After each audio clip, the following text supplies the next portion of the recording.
My name is Avener Shiloah. I'm Linus O'Brien, and we're here with Strange Journey, the story of Rocky Horror. Well, we came up with the idea about 3 years ago, and we realized that the anniversary of the stage play, the 50th anniversary of the stage play was coming up, was 1973, so 2023 was the 50th anniversary. And then the 50th anniversary of the movie was in 2025. So we're like, this is a really good time to make a documentary. But what kickstarted it all was me seeing the comments underneath the YouTube clip of "I'm Going Home," and I always knew that that the fans and the people who supported Rocky Horror were always very committed and involved with it. But it wasn't until I saw the comments and the emotional effect it had on them in that song in particular, where I was like, okay, we need to really kind of address this and talk about it, because there's so much joy and love in the comments, and that needs to be celebrated, really.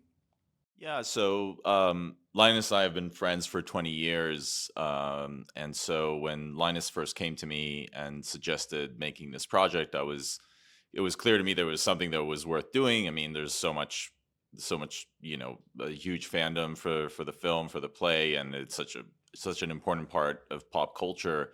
But when we started talking even more about his dad and his dad's own journey to find self-acceptance, that I really realized that there's a deep emotional core. And as we kept talking about it, and I did more research and went more in depth into the fan culture and how much it means to people, how much it means to the LGBTQ community. It just became very clear that this was a story that was worth telling, even more than just a nostalgia factor or just the history of it. Um, and My introduction was, I saw it as a kid. I never went to the theater. I had a lot of friends who did, and I was probably not ready for that. So I always appreciated the movie, and I knew Linus for many years. But as we started working on it, I think I developed an even deeper appreciation and love for it. I mean, it took him 30 years to come to terms with it, and so I think that's one of the most shocking things about it, is that when Rocky came on the scene, it let people feel immediately free to be able to express themselves, and yet it took him 30 years to come to terms with it. And once he finally did, it was a relief for himself and for my brother and sister and myself as well, because could relax a little bit. He was always very tense, and you could tell he was struggling through those years, but never really knew why. And the funny thing is, I think my brother and my sister and myself all knew that he was feeling a bit different and would often express effeminately, and it was never an issue for us at any point. And so when he finally did express himself, I was like, well, yeah, we've known this for a while, and you should have been felt open enough to express yourselves to at least us, because we have zero problem with it.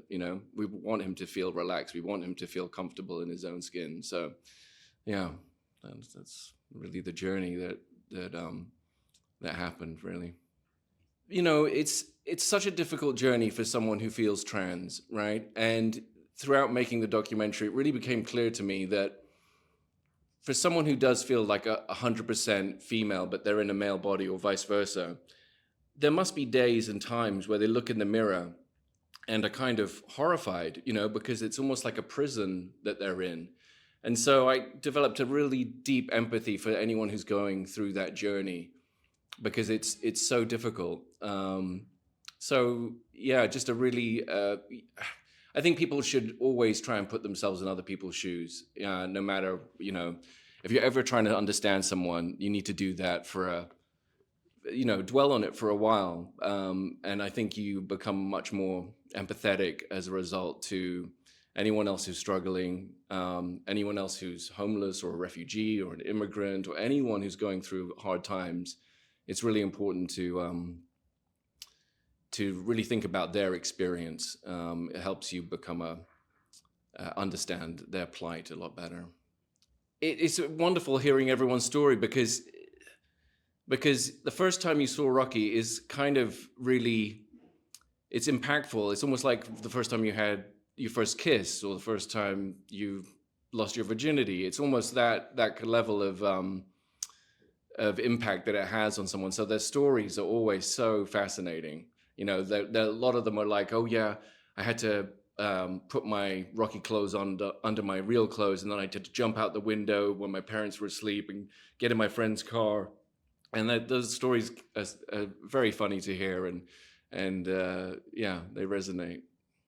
And we knew that, like, it meant a lot to Jack Black and Trixie Mattel, but when we interviewed them, we were also surprised by how much. I don't think we really realized Jack's own story of seeing it when he was 10 years old, and then Trixie was so eloquent about it too, what it meant, and in their journey. So it was really a fascinating thing, and I mean, that was throughout the process. We were always struck by how much it actually means to people, even though we knew every day was a surprise in that regard, and seeing the huge significance that it had.